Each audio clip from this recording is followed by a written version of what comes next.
Now looking at price floors. Slightly different example here, but I could have done the same with the previous table.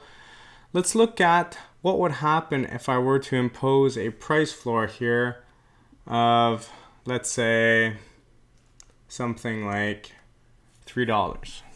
Okay.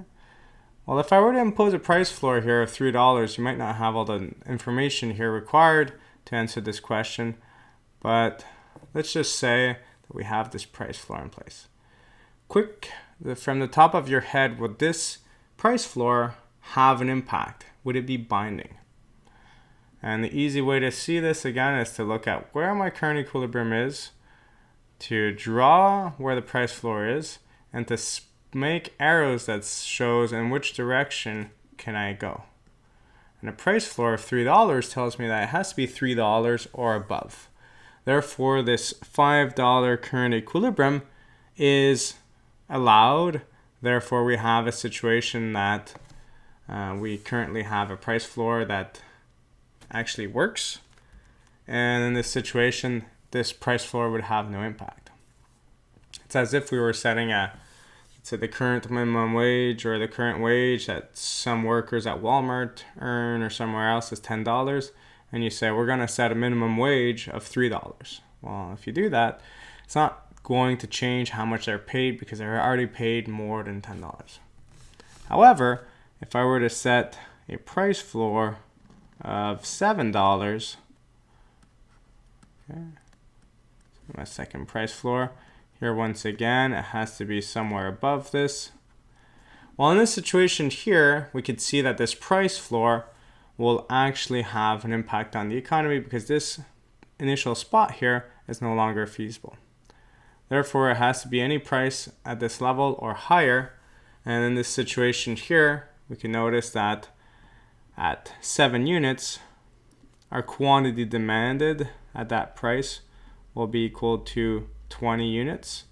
And our quantity supplied will be equal to 60 units.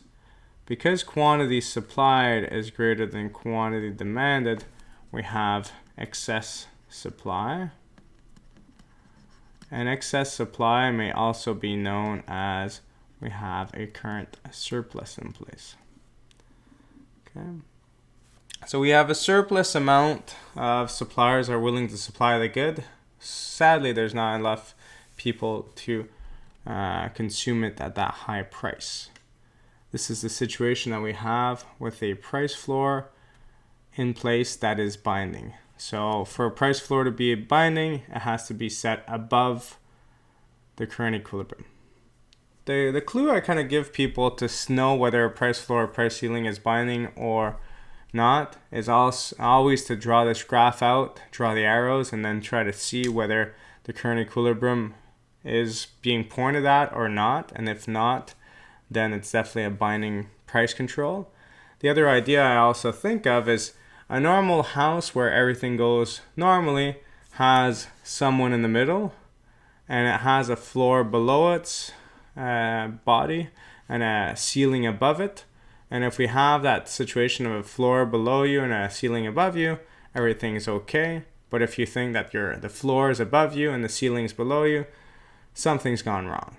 And when that something's gone wrong, it has an impact. There's a situation where you have this price control that actually has an impact, that something's getting perturbed around and you're wondering what's going to happen to the economy. You don't know how things are going to change, but you know things are changing. Okay.